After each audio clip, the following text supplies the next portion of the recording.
On the broadcast tonight from our NBC News election headquarters, the finish line. The candidates make their final push, crisscrossing the country, hitting the battlegrounds one last time.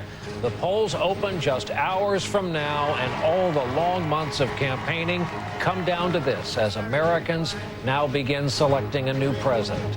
Our special edition of Nightly News begins now. From NBC News election headquarters in New York, this is NBC Nightly News with Brian Williams.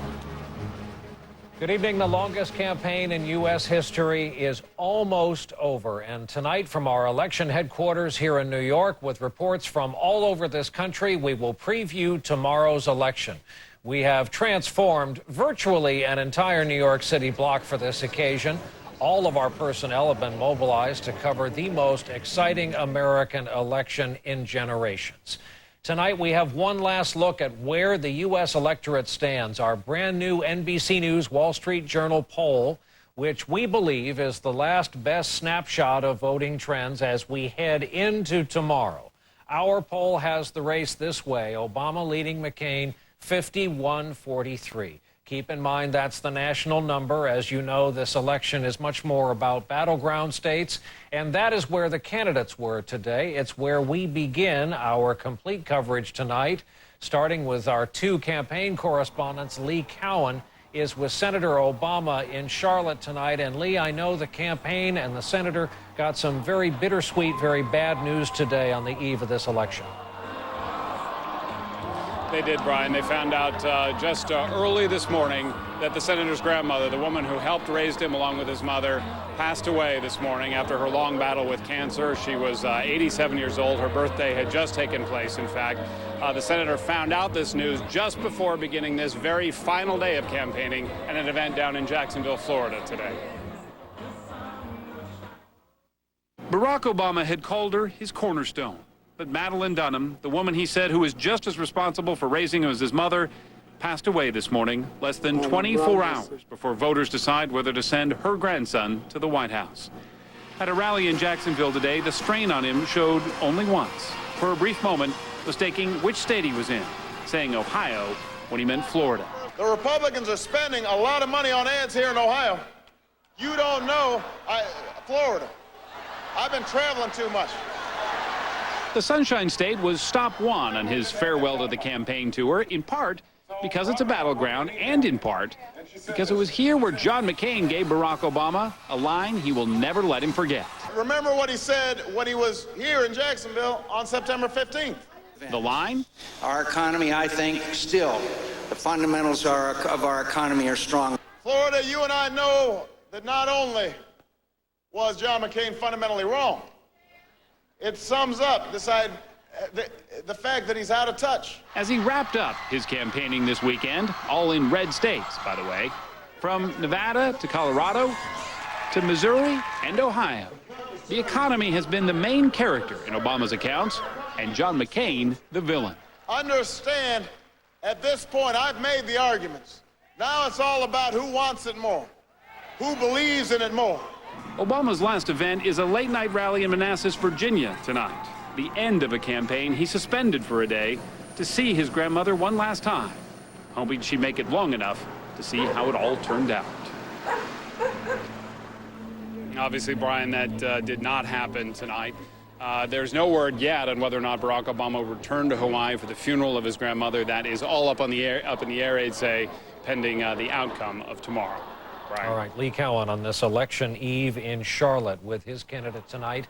And covering the McCain campaign, as always, Kelly O'Donnell tonight is in Roswell, New Mexico. John McCain's day really started about 1 o'clock this morning in Miami, where Latin music replaced the campaign's usual country soundtrack. We gotta have all our rallies at this time of night, I'm telling you. And here, Joe the Plumber is known as Pepe El Plomero. By 9:30 this morning, John McCain was in Tampa with a shortened version of his stump speech, a snappy 13 minutes. There's one day left until we take America in a new direction, my friends. By noon, McCain headed north and doubled up on battleground states. One stop reaching voters in parts of North Carolina and Virginia. And we're going to keep Virginia red. Red states McCain needs to hold, where he fine-tuned his charge that Senator Obama is too liberal. And my friends, he's in the far left lane of American politics, and he's stuck there.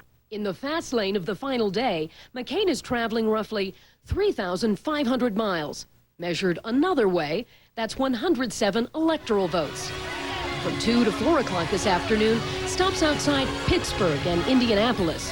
In campaign terms, these are hangar rallies, staged right at the airport to stop and go quickly. McCain was just as efficient summarizing his claim on experience. I've been tested, and I've passed that test. Senator Obama hasn't. And even after stops here in Roswell, New Mexico, Brian, John McCain keeps going into the wee hours of the morning. Advisors say he will also head out again tomorrow, visiting Colorado and New Mexico again. And also sharing in that sense of loss tonight, John and Cindy McCain issued a written statement sending their condolences to the Obama family. Brian? All right, Kelly O'Donnell, just a few hours more. Kelly in Roswell, New Mexico for us tonight. Thanks. All of this brings us back to our political director, Chuck Todd. And Chuck, we mentioned the big number at the top of the broadcast, but there's other data in our polling tonight that I wanted to share. Well, the big one, I think, outside, obviously, of the head-to-head, is this personal thermometer, how voters believe in the two candidates. What do they feel, positive feelings? Obama has 44% of a very positive rating compared to McCain's. What this means, 9 in 10 of Obama supporters love this guy, will do whatever it takes, stand in line 3 hours to vote. About only 5 in 10 of McCain's supporters will do that. That is a big difference when we think about what's going to happen tomorrow, long lines at polls, who's going to show up. The other thing was, what concerns you about the candidates? Is it, we asked on McCain, is it his closeness to Bush, or is it Governor Palin? And by a 3-to-1 margin, they picked Bush. And then when we asked Obama, what concerns you more, is an experience or the likelihood he might raise taxes? It was an experience. It's as if we went back to where this campaign started between McCain and Obama. This thing started with inexperience being Obama's Achilles heel, Bush being McCain's, and we're still there. I'm watching these two candidates through our correspondence pieces. Melancholy moods on both campaigns at this stage, but for different reasons. If I asked you, show me the path John McCain would have to travel tomorrow night to get the nomination, where does it go through? Well, when you look at our battleground map, it means sweeping all of our toss-up states from Florida to Montana to Nevada to Missouri and Virginia, and then also finding 18 more electoral votes somewhere. That somewhere right now could be Pennsylvania. That's where they're hoping. Or a combination of Iowa, Virginia, New Hampshire.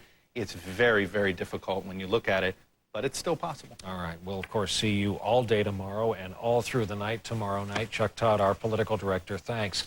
And let's remember the congressional races tomorrow evening. 1/3 of the U.S. Senate is up. All of the seats, 435 of them in the House of Representatives, up for grabs. There are some very tight races that just got tight and some very big-name incumbents suddenly in great danger. And Lester Holt is here to track it all and cover it for us. Lester, good evening. Brian, good evening to you. The fallout from the economy has left Senate and House Republicans on the defense in places they might never have imagined even a few months ago, and has whet the appetite among Democrats for a new level of control. Is 60 the new 51? For Democrats, building a filibuster-proof majority in the Senate is the best possible outcome of a night in which polls show they will likely expand their majority in both houses. Having won control of the House and Senate in 2006, this is a chance for Democrats to build something really, really, really big. But the downside is they're going to own it. With no Democratic seats in apparent jeopardy, to reach 60 Senate votes, they have to switch at least 9 Republican seats. Their best chances? Polls show Democrats leading in races for open Republican seats in Virginia, New Mexico, and Colorado. Alaska is also in play, along with some other once safe Republican seats. With Democrats also predicted to make double-digit gains in the House, Republicans are already soul-searching. We have to look at how did we get to be so out of touch with the American people and so fail to perform that we lost in 2006 and that we're going to clearly be even if Senator McCain pulls off an amazing personal victory, the party will be still in trouble at the end of this campaign. Republicans have been trying to convince voters complete Democratic control of Washington would be dangerous. This is not the time to entrust the powers of the federal government to the one-party rule of Obama, Pelosi, and Reid. Democrats see a chance to move forward on their economic, energy, and health care agendas. Democrats understand the dangers of trying to move too quickly, all of a sudden, in one direction. But we also understand the urgency of the challenges before us. Newt Gingrich, whose party took both houses in 1994, believes the only mandate in play is the voters' desire for something other than George Bush. It's very dangerous for the Democrats to think that this is an ideological election. Whether Democrats achieve a true 60-seat majority in the Senate could hinge on whether independent and former Democrat Joe Lieberman continues to caucus with them. Lieberman is supporting John McCain for President. Brian, he hasn't announced his intentions. Democrats haven't announced, in fact, if they want him. One of the reasons it's going to be a fascinating night tomorrow night. Lester, thanks, and I know you'll be along for the ride with the rest of us. We also, before any of the votes have been counted, what we know about tomorrow night is it's going to bring to an end this remarkable, extraordinary campaign. And we thought we would look at the historic firsts that have happened or been committed in this campaign we've just seen. And to do that, a couple of veterans in this business. Andrea Mitchell's with us, and of course the guy's still our chief White House correspondent, David Gregory. Andrea, I'll begin with you. With the Democrats, what have we seen in this never-ending campaign? Well, the longest, for sure, 22 months. The most expensive. To expand the battleground, as we were discussing earlier, as Chuck was discussing, to reshape red and blue America. What Barack Obama has done is he's given up public financing, the limits of public financing. It's the end of the public financing system as we know it. And he has raised more than $700 million. And he's done that to advertise and also to get out the vote. Doing this also in the first of the 21st century campaigns, the most high-tech election, texting, organizing through MySpace and Facebook. So this is really a revolution in politics. And David, I mentioned your title, your day job, because while he has intentionally faded away, the guy you've covered so well for so many years is such a big part of this election. He's everything. I don't think you can overstate the importance of President Bush in this election. He is the albatross around John McCain's neck. He is the framing for Barack Obama's argument to voters about why he should represent change and get a shot into the White House. I also think the voter turnout efforts, in 2004, they were historic for the Republican Party. They expanded that Republican Party. Now that party's shrinking a little bit. Hispanic voters, Bush did very well with them. John McCain's running about 10 points behind. Republican stalwarts have always felt if they were losing pace with the demographics of the country, they were going to be in a very tough place politically. All right, Andrea Mitchell, David Gregory, thank you both for coming by. We'll be with us tomorrow night for the ride. We'll take a break here in our coverage. When we come back, what else is on the ballot tomorrow night? And the economy.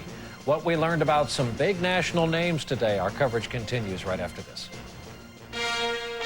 NBC Nightly News coverage of Decision 2008. Brought to you by Liberty Mutual Insurance, proud sponsor of Election Plaza.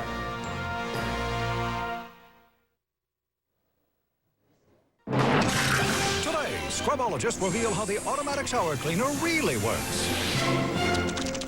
Scrubbing bubbles combined with the water left on your shower walls. Then they clean as they slide down. Removes mildew stains and soap scum. Cleans a dirty shower in days, then keeps it clean. Nice job. No biggie. Scrubbing Bubbles Automatic Shower Cleaner. We work hard so you don't have to. S.E. Johnson, a family company. Where on earth could we ever find enough oil and natural gas to power more than 60 million cars and heat 160 million households for 60 years? Right here in America. Log on to learn more. I use stock for all my meat dishes. And here at home, that means new Swanson stock. It keeps the meat juicy and brings out the natural flavors. So if you want to cook like Chef Christopher Lee, cook with new Swanson stock. For the price of a night in, how about a night out? Introducing Applebee's 2 for $20 menu. Full-on dinner for 2 people for $20. Choose 1 great appetizer to share and 2 amazing entrees, like our juicy 7-ounce sirloin, our signature double crunch shrimp, and so much more. So take your wife or your sister. Sure, take him. It's Applebee's 2 for $20, and it's the best meal and the best deal in the neighborhood. So long, ooziness. And your paste can feel oozy. Yuck. But C-Bond adhesive wafers have no paste to use. Give C-Bond a try. Bye-bye, ooze. Hello, C-Bond. Do you own an oil company? Well, if you have mutual funds or a pension or other investments, chances are you do. Learn more. Visit energytomorrow.org. We are back. Our election eve coverage continues. A hugely important state in this year's campaign is Missouri. Both candidates have been there a lot. Both of them now veterans will tell you that at times it seems more like two states, two regions, although 11 electoral votes in all at stake. Our report tonight from NBC's Mark Potter. I'm calling from John McCain headquarters to ask for your vote on Tuesday for John McCain. In this battleground and bellwether state, they're having a little captain's meeting for the next few minutes, and then they're going to do the training. Where the presidential race is neck and neck, can Barack Obama count on your vote? The campaigns are working overtime to get out the vote. Every vote counts, and the future of our country is at stake. History suggests winning Missouri is critical in a presidential bid. Missouri has gone with the winner in 25 out of the last 26 elections. Democrats are strongest here in Kansas City, Columbia, and St. Louis. Independents are most important in the suburbs, and Republicans do best in the smaller communities and the rural rest of the state. The political divide here can also be heard. In the Democratic urban areas, most people pronounce the name of the state as Missouri. But out here in the Republican rural counties, you're more likely to hear Missouri. And wise politicians know the difference. Months ago, the Republicans thought they had the race sewn up here, but the economic crisis gave the Democrats an opening. In St. Louis, medical assistant Edwina Jackson believes Obama can bring back many of the jobs lost here. We need some new ideas, some new thinking, young mind, and I think he's the one. But farther south, in Cape Girardeau, McCain is favored.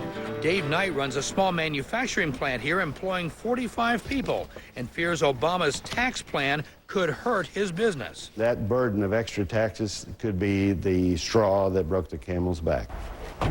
With no early voting sites here, thank you for your strong consideration on Tuesday. The polls are expected to be jammed as the people of Missouri and Missouri cast another historic vote. Mark Potter, NBC News, St. Louis. And if you're with us for our election night coverage tomorrow night, you'll also hear us talking about some notable ballot initiatives that voters will be considering this year. They include a California constitutional amendment that would ban same-sex marriage in that state, an amendment to South Dakota's state constitution that would ban abortion except cases of rape and incest or when the woman's health is at risk. And in Massachusetts, a proposal to completely eliminate the state income tax. We will keep you posted on the outcomes in all three. We're back after a break with some of the day's other news, including a rough ride for the U.S. auto industry in just a moment.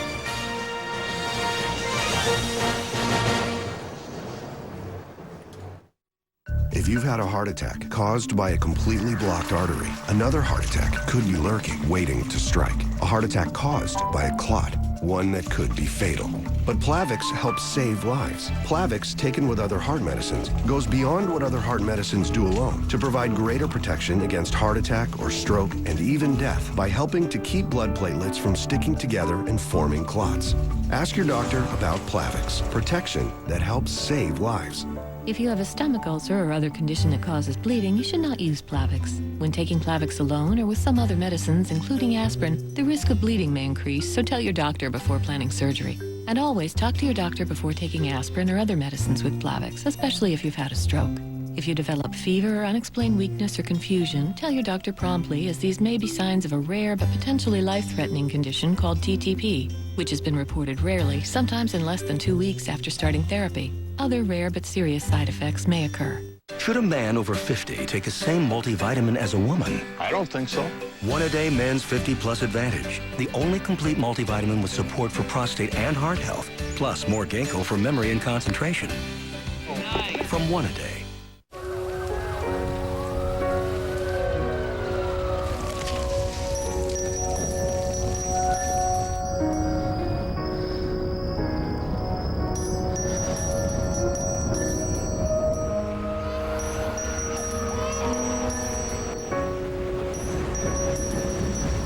whatever good can overcome. That is where your contributions to the Salvation Army go. Eating light? Light? No. Look at this, big chunks of chicken, vegetables, pasta. Progresso, 70 calories and endorsed by Weight Watchers. I call that light, big guy. But like a big guy light. Progresso, what a light soup should be. The answer's 12, Mom. Mom? When your sinuses are blocked with pressure and congestion, everything seems harder. Rush.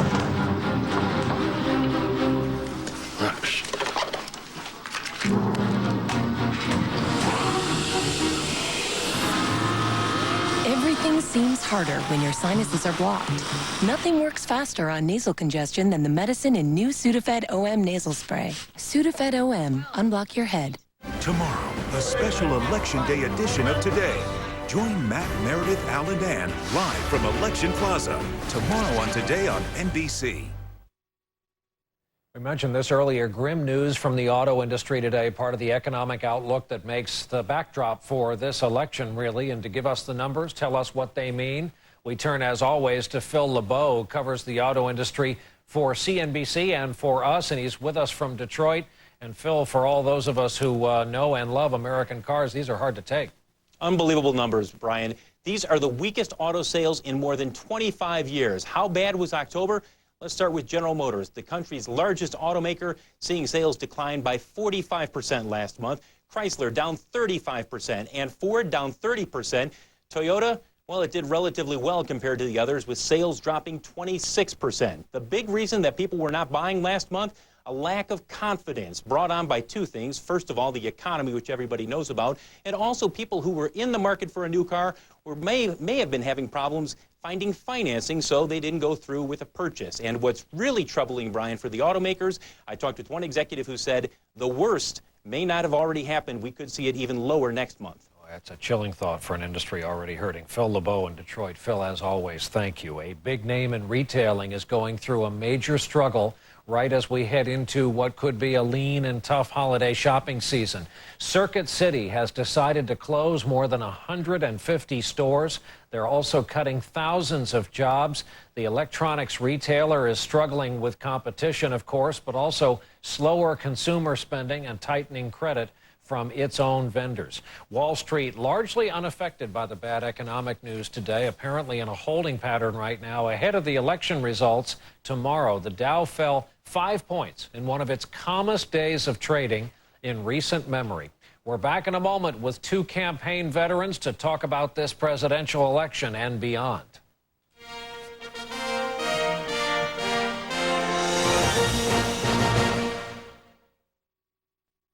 At this defining moment in our history, the question's not, are you better off than you were 4 years ago? We all know the answer to that. The real question is, will our country be better off 4 years from now? How will we lift our economy and restore America's place in the world? Here's what I'll do as president. To deal with our current emergency, I'll launch a rescue plan for the middle class that begins with a tax cut for 95% of working Americans. If you have a job, pay taxes, and make less than $200,000 a year, you'll get a tax cut. I'll end the tax breaks for companies that ship our jobs overseas and give them to companies that create jobs here in America. And I'll make low-cost loans available to small businesses. To build our economy for the future, I'll focus on our urgent national priorities: reducing the cost of health care, breaking our dependence on foreign oil, and making sure that every child gets the education they need to compete. How will I pay for these priorities? First, we've got to stop spending $10 billion a month in Iraq while they run up a surplus. I'll end this war responsibly so we can invest here at home. We'll monitor the Wall Street rescue plan carefully, making sure taxpayers are protected and CEOs don't game the system. I'll let the temporary Bush tax cuts for the wealthiest 2% expire and close the corporate tax loopholes the lobbyists put in. I'll order a top-to-bottom audit of government spending and eliminate programs that don't work. We face real challenges, and they won't be easy to solve. But we can do it if we end the mindless partisanship, the divisiveness, curb special interest power, and restore our sense of common purpose. I'm Barack Obama. I approve this message and ask for your vote. Because if we stand together, we can meet our challenges and ensure that there are better days ahead. I'm Mark Goldston, Chairman and CEO of Net Zero. All internet providers take you to the same internet, so why pay more to get there? Net Zero is only $9.95 a month, and we give you a 30-day money-back guarantee. Call 1-800-NET-ZERO or visit netzero.com. And the secret to perfect stuffing is this, but it's an old family secret. So don't tell anyone. I promise. Want to hear a secret? Trusted for generations, the secret to perfect holiday stuffing is Swanson broth. Election night turned to News Channel 8 with election coverage on 2 channels. National and breaking local news on KGW. Continuous local coverage on Comcast Digital 308. All from the only station that can. KGW News Channel 8. Digging deeper only on News Channel 8 at 10 on Portland's CW. BC. We thought it was close enough to the election to take some measure of these campaigns we've just seen run. To do that, we've brought in 2 veterans, both of them now NBC News analysts. Luckily for our team, former campaign political strategist Mike Murphy and the chairman of the Democratic Leadership Council, former Congressman Harold Ford Jr. of the great state of Tennessee. Congressman, beginning with you, the Democrats, what did they do well? What have they done poorly? Well, the selection of Joe Biden, strong, experience. He had even been critical of Obama a little bit in the primary. Barack showed a willingness to look beyond and put the best people around him, too. You got to give Dean, the DNC, some credit for putting ground troops and a ground game in every state, and Barack's team followed up aggressively, giving them a chance now to play in states they probably wouldn't be able to play in. Downside, they've run a pretty doggone good campaign. It's hard to say. I think Barack might have taken back 1 or 2 things he said about people in Pennsylvania. Might have taken back 1 or 2 things he might have said about some other voters. But by and large, this has been a pretty efficient and well-run campaign. And Mike, your analysis has been marked by being accurate and tough but fair on the GOP so far this season. Well, I've been trying. It's not always easy because I know who I'm rooting for. But I would say the problem the McCain campaign has had is gotten in the way of the McCain brand. The only way for Republicans to survive this environment was to be a different kind of Republican. And too often in tone, I think, unfortunately, the Palin pick, in more tactics and strategy, the campaign undercut the special brand of McCain.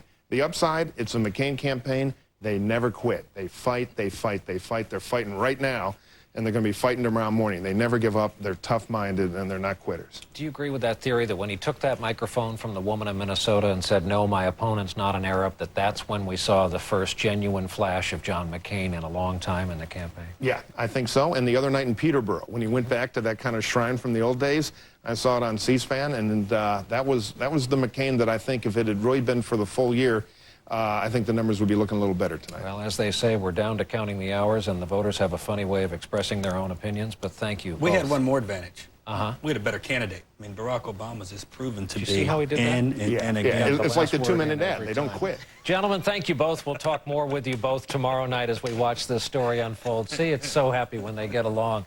And depending on where you are watching us tonight, some of you will now continue with us for the next half hour for this Election Eve special hour-long edition of Nightly News.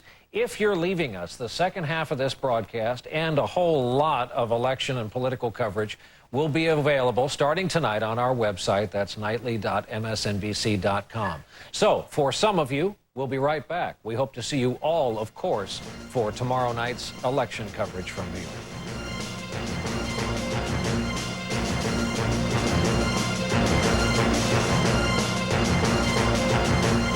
John McCain, Barack Obama, 2 possibilities for America. Watch tomorrow as America chooses its future on MSNBC. The night before the election, one last word from the candidates. My friends. Time's up. It's Saturday Night Live's primetime presidential bash. That's cool. And you never know who's gonna show up. Thumbs up, everybody. The new presidential bash tonight at 9, 8 Central on NBC. Kate Brown has the right experience and is best prepared to be Oregon's Secretary of State. Brown offers bipartisan leadership to get our economy moving again. And she'll conduct rigorous audits to make sure tax dollars are spent on our priorities. And Kate Brown cracked down on initiative fraud and will make sure those who break election laws are prosecuted. Under my watch, we'll always have elections you can trust. Kate Brown for Secretary of State. Taste the difference for breakfast, lunch, or dinner daily at Casa de Tamales. From NBC News election headquarters in New York, this is NBC Nightly News with Brian Williams. And we're back with the second half hour of this special and expanded hour-long edition of NBC Nightly News this election eve as the candidates in this race crisscross the country, rounding up last-minute support or trying to.